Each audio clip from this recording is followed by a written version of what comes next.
1, 2, 3, 4. Yeah, yummy. Are you ready?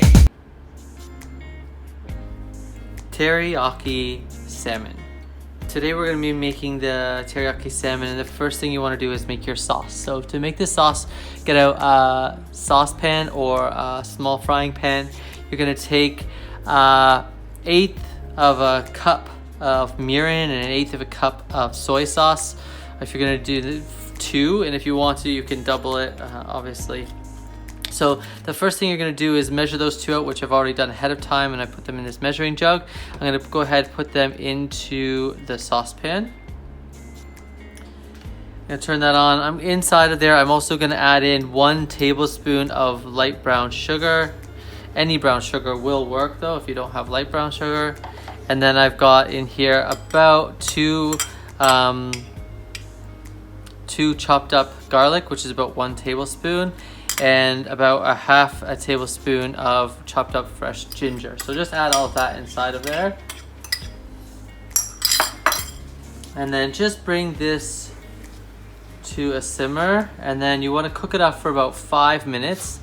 After which you're going to go ahead and take half of the sauce, put it back into your measuring jug to use for the sauce later, and the rest of it we're going to use to just pour over top of our salmon and let that to set and refrigerate for about 30 to 50 minutes in the fridge to bring on more and more flavor. So once you see it come to a simmer or boil there, I'm just going to reduce the heat, and then, like I said, cook it for 5 minutes. So our 5 minutes is just up here, and you can see the sauce does reduce down quite a bit. So I'm just going to keep about half of it just by eye for making the sauce later to put on top. And then the other half I'm going to drizzle over top of the salmon now to allow it to soak up some of the sauce.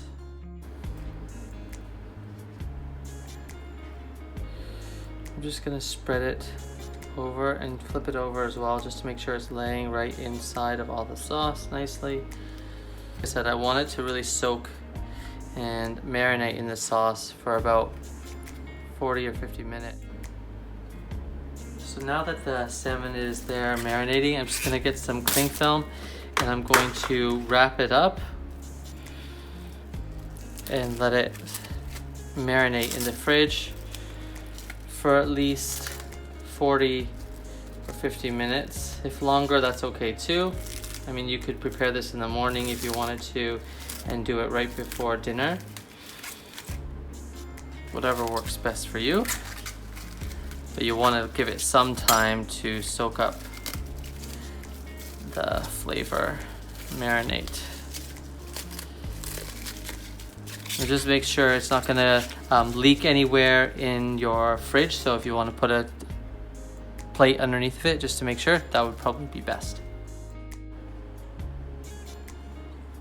So my fish is just about ready to come out of the fridge. It's been in there for 50 minutes. So I'm gonna just start preparing up some vegetables to saute along with my fish so I can eat it all together. I'm just gonna take a little bit of olive oil, about 1 tablespoon of olive oil, put it into the pan. I took 1 piece of garlic and I just chopped it up finely into slivers. I'm going to turn my heat on to medium heat. I'm going to wait for the oil to start to cook up the garlic.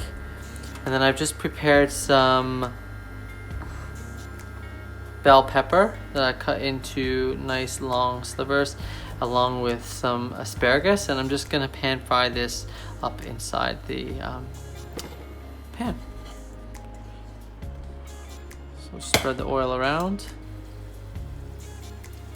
The salmon has been marinating for about 50 minutes now, so I'm just going to prepare some vegetables to eat along with the salmon. And so I've just got some asparagus and some 1 bell pepper that I've cut up.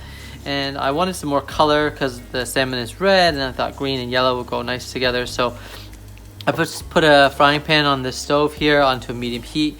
I sliced up 1 piece of garlic, and I can see it starting to sizzle. So I'm just going to go ahead. I'm going to add in my asparagus and bell pepper into there. And I'm gonna add in a little bit of salt as well.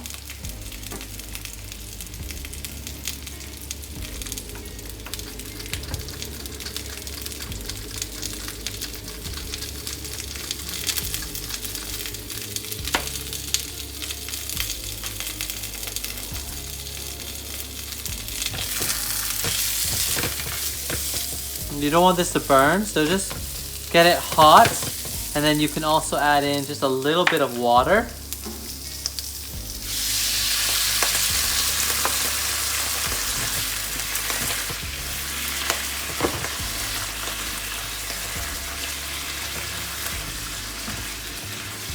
And you're just gonna cook this up until it's nice and soft, but not too soggy.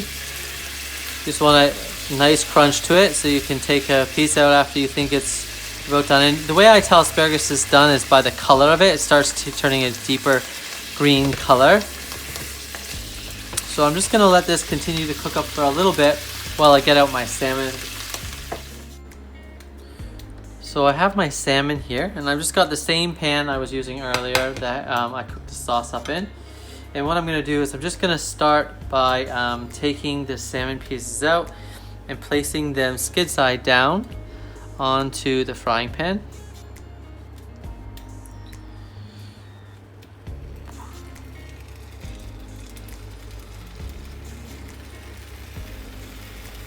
And don't waste any of the sauce. I'm gonna just go ahead and add that on top as well.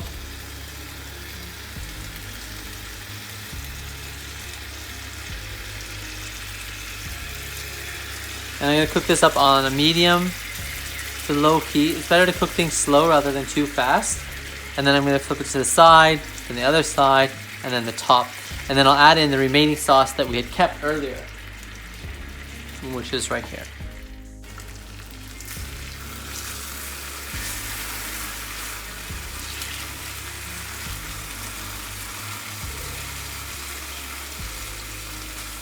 Just turn the salmon on its side now.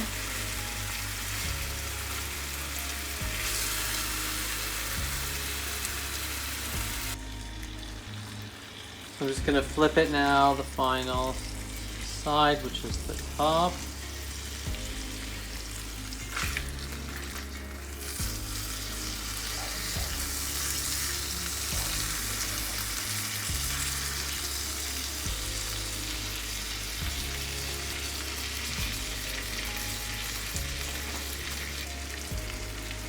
So the finish should be just about finished cooking now. So I'm gonna just take it out of the pan and place it onto a plate here before I serve it up.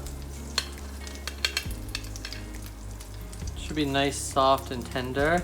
It might be really soft like this one. You can see it's wanting to break very easy. So just be careful when you're transferring it from the pan. You want to check the inside, that's fine. And then what you're gonna do is you have the remaining sauce. You're just gonna go ahead and add that into your pan.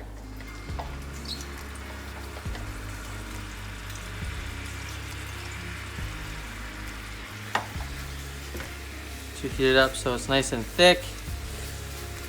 So you can pour it over top of your fish.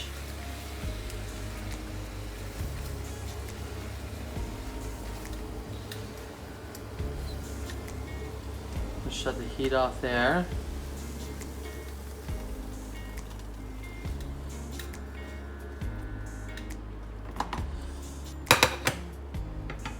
And now I'm going to transfer my fish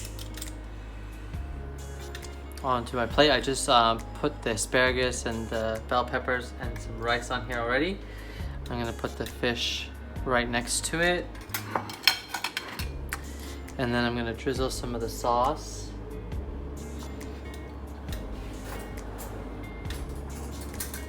It'd be nicer to use a spoon.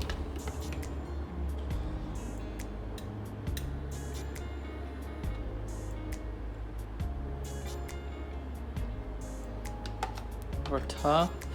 And then the last thing I would do is just get out some sesame seeds. So I have some roasted sesame seeds which I bought from the store. And I'm just gonna sprinkle that on top. And then there you have your dish ready to serve.